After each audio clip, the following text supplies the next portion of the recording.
Coming up next on the Giants Chronicles podcast, we discuss the futures of key free agents for the New York Giants, Saquon Barkley and Xavier McKinney.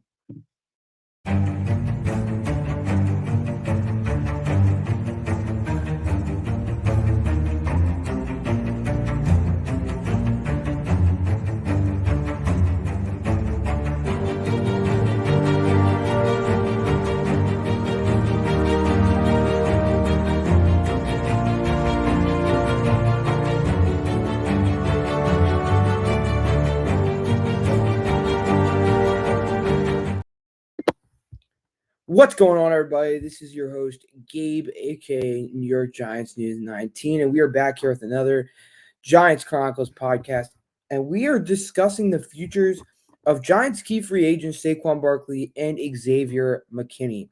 Now, these are obviously the top two free agents on the Giants list, and there's a key discussion that needs to happen here: is how much do you pay each player? What is their value? There's a lot of things to take in here. This past week is obviously the NFL Combine. A lot of agents there, a lot of rumors going around. We'll break that all down on a future episode of what the rumors coming out of the Combine were. However, today we're going to be talking about Saquon Barkley and Xavier McKinney. We're going to start with Saquon Barkley. It really is an interesting competition or conversation around Saquon Barkley because what is Saquon Barkley's value? The Giants really don't know. Saquon Barkley hasn't hit the market. There's been no other team to offer him a contract. So we don't know what other teams are willing to pay for Saquon Barkley. So just to give you a little background, Saquon Barkley is coming off a year with 247 carries, which was 8th in the NFL, 962 rushing yards, which was tied for 16th in the NFL. He had 6 rushing touchdowns, and he had 3.9 yards per carry. Now, I really want to talk about Saquon's year this past year because it was a bit of a different Saquon this year than we're used to seeing. There weren't as many Saquon Barkley explosive plays as there have been in the past, and it shows in his yards per carry was 3.9. There weren't as many explosive plays this year. And I mean, I can only remember a handful of plays where you just saw Saquon Barkley rip it like he used to when he was 22 or 21 years old, kind of thing. There was only a couple plays like that. And Saquon's only getting older. Time doesn't stop. He's only getting older. By the time he suits up for the Giants again, he'll be, I think, 27. And you have to take these factors in when you're giving a guy a contract for 2, 3, whatever years. And, it just seems like Saquon Barkley, the wear and tear is really starting to get on the tires. It's kind of like when you have to change your tires on your car. They're getting worn down, and you can kind of start telling when they're getting worn out and they're kind of done. Saquon seems to be headed in that direction. I'm not saying he's there yet. I think there's still explosives he brings to the table, but I don't think he's the same running back he was when we drafted him number 2 overall. That's for sure. And you can say, "Oh, you're Saquon here." I'm not Saquon here. I'm a Penn State fan. I have a Saquon autograph jersey.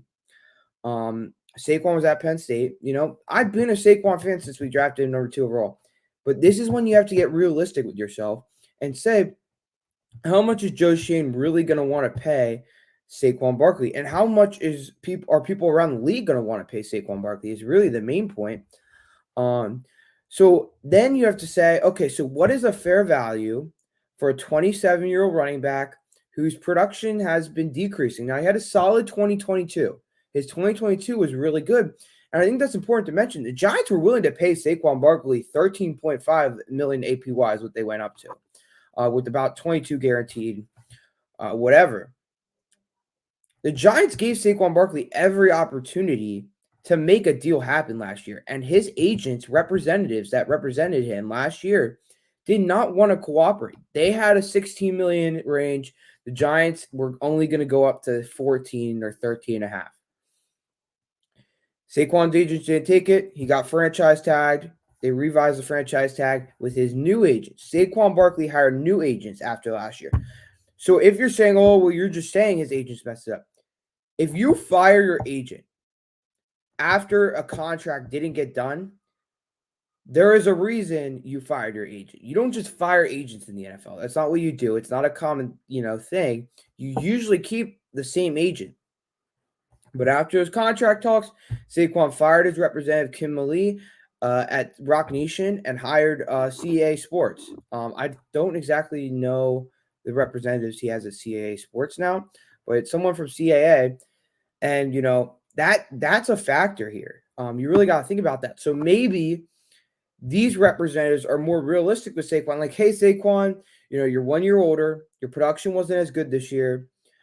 We're going to see what we can get you, but let's say, for now, here's the range, and we'll be looking for that from the Giants. If it doesn't work out with the Giants, we'll try to get on the market. Now, here's something I would say to take in consideration. What is a range for Saquon Barkley? I was telling you, there's no real market value. We don't know what people around the league would want to pay for Saquon Barkley. Sure, you can, the reporters can call around and ask and be like, oh, Brandon Bean, what do you think the value of Saquon Barkley is? Sure, you can do that, of course. But no one's going to know what the value of Saquon Barkley is until he's on the market and who is willing to pay him. Now, here's what I think an ideal number of APY for Saquon Barkley. Just to break down so here's some of the top running backs, and here's their number, right? Christian McCaffrey, $16 million. No running back will ever see that contract again. Christian McCaffrey is as good as it gets in the NFL, but no running back will ever see that contract again. Alvin Kamara, $15 million per year. I don't think another running back will see that contract again. Jonathan Taylor just recently got the $14 million APY contract. However, he's 25 years old. Saquon Barkley is, 27. So there's a big difference there. In running back years, there's a big difference. So you have Nick Chubb at 12. Josh Jacobs is on the franchise tag. Aaron Jones at 11-ish. Saquon's on the franchise tag. Tony Pollard's. Here's a number where I think is the starting point. James Conner is 29. He's on $7 million per year. That is, I think, where the starting point for a Saquon Barkley contract is. I'm saying that's low. I'm saying 7 to 10 million is the perfect range for Saquon Barkley. And, this is vastly different from what we were talking about last year in the 12s and the 13s and the 14s and everything like that. Yes, this is vastly different. Well, he's 1 year older. His production went down. He had injuries again. There's wear on his tires. That is a range for a 27-year-old Saquon Barkley that I think, first of all, Joe Shane would be willing to pay. I think the NFL probably views that as his price point. And if you listen to Jordan Raanan or whatever kind of ESPN and what they're saying over there, it seems like not a lot of people around the NFL are willing to pay top dollar for Saquon Barkley. Now, all it takes is one team. There's 32 NFL teams. All it takes is one team to say, we really want that name Saquon Barkley on our team. That's all it takes. But it doesn't seem like the league is really, going to pay the $14 million. There's a lot of smoke and mirrors about Saquon to the Texans this past week at the Combine. I don't see that as much of a possibility. Some of the reporters that are reporting that, there's some ways you could say, they kind of just say some stuff sometimes, and you can't believe everything you read or hear. So, you can't take everything with gospel. And I don't know why the Texans would be that interested in Saquon Barkley.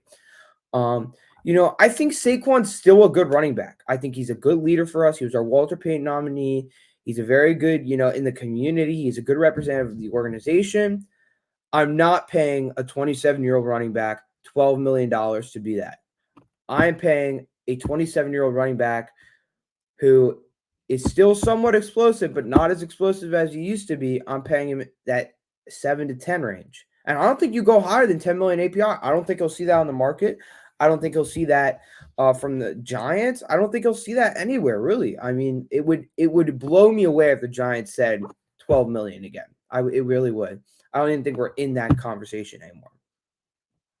Now, Saquon's representatives and Joe Shane talked at the Combine. We haven't heard much detail on how those conversations went. I'm sure we'll get more detail on that, but we'll see. Obviously, we don't know how it went yet. But here's something I think is a likely possibility.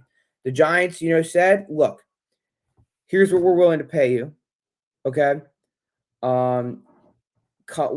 Let's come up with a contract. If you like it, great. If you don't, let's let Saquon hit the market. Let's see what Saquon can get on the market. You come back to us, tell us what the offer is, and we'll match it, or we'll go a little higher or something like that for him to stay here. Then that, brings in the fact of what I was just saying, which is no one knows what Saquon Barkley's market value is. This gives Saquon the opportunity to go out there and see what his true market value is, not what Spot Track says, not anything like that. This would give Saquon the opportunity to really see what his market value is, and I think that's the best thing for both parties to do here. I think you give Saquon a fair chance to see what's out there, and if he comes back and says, I want to stay a New York Giant, here's the offer. Can you guys match it? Great. However, where I think it gets unrealistic is if a team really does, all it takes is one team. It could take a Jim Harbaugh who loves Saquon Barkley and say, here's $12.5 million. And I don't think the Giants are going to do that. I think the Giants are realistic about how, what they think of Saquon Barkley, what they think a fair contract is. And we'll see how this Saquon Barkley thing ends up. I mean, obviously, I would love Saquon to remain a Giant. He still has some explosives left in him. And like I said, he's a great locker room guy. And I think it would hurt the locker room if you let a Saquon Barkley go. I do think it would be recognized. And then you would need to bring someone in that can fill that leadership void. Because think about the captains, the main captains, which we're going to talk about in a few: Xavier McKinney, Saquon Barkley, Dexter Lawrence. Those are in my mind, those are the top three leadership guys. Dexter Lawrence, obviously one of the best defensive tackles in the NFL. Pretty vocal, you can see from his on-field mic stuff and all that. Saquon Barkley, also a vocal captain, does good stuff in the community, always is willing to talk to the media, is a voice for the organization. Xavier McKinney, a leader in the defensive secondary, very credited by younger players for his leadership and stuff like that. So that's really what I think. Wrapping up on Saquon Barkley, I mean, I think they just have to come to a fair deal. Shane did mention in his presser that Saquon's new agent has a good relationship with Joe Shane, so that's good to hear. Maybe it'll be better than last year with Kim Melly, who just absolutely had no clue what she was doing, and that's no offense to Kim. I mean, honestly, shout out you, Kim. You represent NFL players. You made it to doing that. Obviously, there's a reason. Keep doing your thing, but I think you just, she just overestimated the running back value, market value, and it just continues to tank in the NFL. So moving on to Xavier McKinney, this is more of an interesting conversation because you have a young player. You used a second-round pick on him just a couple years ago, and now you have to decide, are we going to keep this player? Are we going to keep this leader in our locker room? The Giants don't have room to lose good young players like an Xavier McKinney. That's the thing. The Giants finished with 6-10 this past year, 6-11, whatever this past year. They don't have room to lose talent. Xavier McKinney played 100% of their defensive snaps. He was, productive on the field in a Wink Martindale defense, which hasn't seen much success with safeties. He had 94 solo tackles, 3 interceptions, 54 targets, 33 receptions. Now, is that a lot? I'm not saying it is. I don't think it. I mean, it's a good amount, but it's not a lot. But it was in a Wink Martindale system, and now we have a Shane Bowen system coming in, who's seen like a Kevin Byard flourish in that system, making money in that system, get good stats in that system. So if you remember, Xavier McKinney, I believe it was his second year, because his first year he had that injury. His second year really did play well in the Patrick Graham system. I mean, he had interceptions, constant playmaking. He was all over the field. Do we see that Xavier McKinney possibly return in the Shane Bowen system, kind of come back and, in a more zone defense, do we see him flourish and the stats go up on the stat, chart? That's something we'll have to see. Now, Xavier McKinney is represented by David Legetta, who is known to get top dollar free agent, secondary, corner, safeties, whatever, top dollar, deals and contracts. Now, safety market's an interesting one. So it starts with Derwin James, who's with the Los Angeles Chargers, Los Angeles Chargers. He's making $19 million a year. Cut that out. That's not happening. Xavier McKinney is probably not going to touch that number. Minka Fitzpatrick is making $18 million per year. Again, don't think he reaches that. Jamal Adams with the Seahawks, again, don't think he reaches that. That's at $17.5 million. Now, here's an interesting number. Jesse Bates at $16 million per year.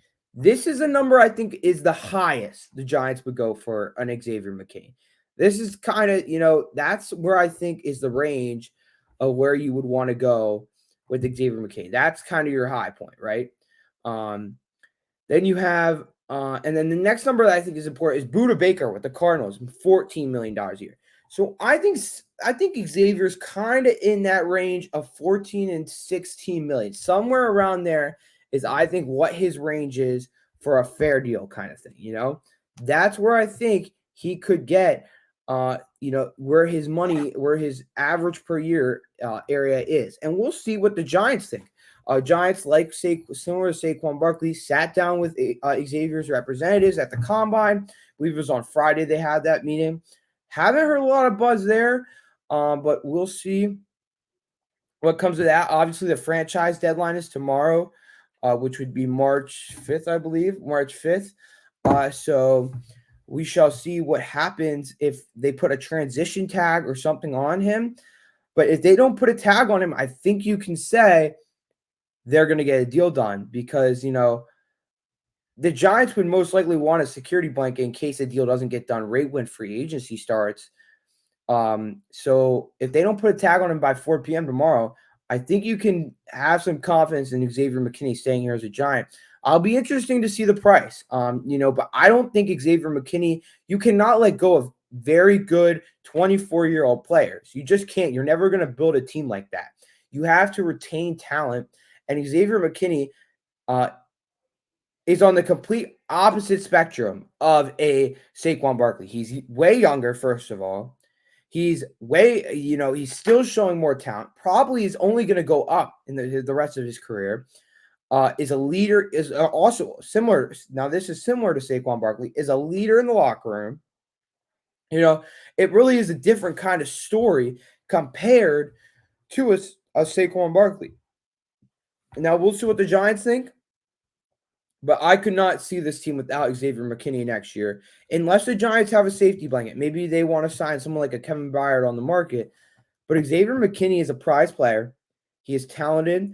Now, the only concern that I have heard that the Giants have concerns about is his personality. He had that ATV accident in 2022 when they were going on a playoff run. In the bye week, he went on a vacation, got in the ATV accident on a sightseeing tour. Don't know how you get an ATV accident on a sightseeing tour, but on a sightseeing tour, got in the ATV accident, and that was bad. I mean, he was out for multiple weeks. He had a broken hand, multiple broken fingers. I guess that's part of your hand, but you get the point. I mean, that was bad, and that was in a playoff run. You can say whatever you want about what Wink Martindale's personality is. Oh, Wink Martindale, he's kind of so whatever you want to say about Wink Martindale. But he brought up, he constantly called Wink out in the media, who would take shots at Wink. And Wink was an NFL coach. Wink was a well-respected NFL defensive coordinator, and he was just taking shots at him, similar to Patrick Graham and Joe Judge in 2021, I guess that was when they were left. That year, he was taking a lot of shots, and he's not scared to go out in the media and just say his thoughts. And that's concerning. You don't want a guy who's going to paint a bad picture of what's going on behind the scenes. Whether, whatever's going on, you don't want that to get out to the media because that creates a bad picture. So we'll see. I would like the Giants to keep Xavier McKinney. I think he is a good piece. I think he would flourish in the Shane Bowen system of the newly hired defensive coordinator. And I think a deal is going to get done here. I think it's more likely a deal gets done here than with Saquon Barkley. And I think, again, it's in that $14 to $16 million range. So that's what I've got on Xavier McKinney. Now, I know I've been really inconsistent this season, guys, in giving you content, and I want to apologize for that right now. If you made it to this, you're probably a loyal follower, a loyal subscriber. So to you guys, I want to, apologize that I haven't been more consistent in my content. There's a lot of stuff going on personal-wise So that is why it's been a bit of a break here. I'll try to get more into it, but there's obviously a lot of priorities that come. This is a hobby for me. I don't get paid to do this. This is a hobby. So, we'll see what content I have for you coming. I'm trying to do one episode a week. I know it says it in the ticker. I'm trying to do that. I can't promise anything. I mean, that's, what news comes out. So this week, I might do another podcast on what happens with Xavier McKinney. Do they franchise tag him? Do they transition tag him? Because that's another option. I should mention that. With Xavier McKinney, you can transition tag him, which gives him the opportunity to go collect deals on the market and come back to the Giants before he goes there and say, here's the offer. Do you want to match it? Probably the Giants would match it. That's an option. Franchise tag him to where he's your own. Like, he can't go anywhere. And that's, I think the non-exclusive franchise tag where you get 2 first-round picks or something like that. Someone trades for him. So we'll see the Giants do something like that, but we'll obviously have another podcast this week, either recapping the combine news, what kind of I heard out of there, what happened there, meetings, what the Giants showed most interest in, quarterbacks. I know that's a hot topic right now, so obviously we want to talk about that. And I'm sure there'll be some breaking news this week just around the NFL. So I'm sure I'll have another episode this week, guys. With that, thank you for your support. Again, I'll try to be more consistent in the future. And with all that, as always, let's go Big Blue. See you next.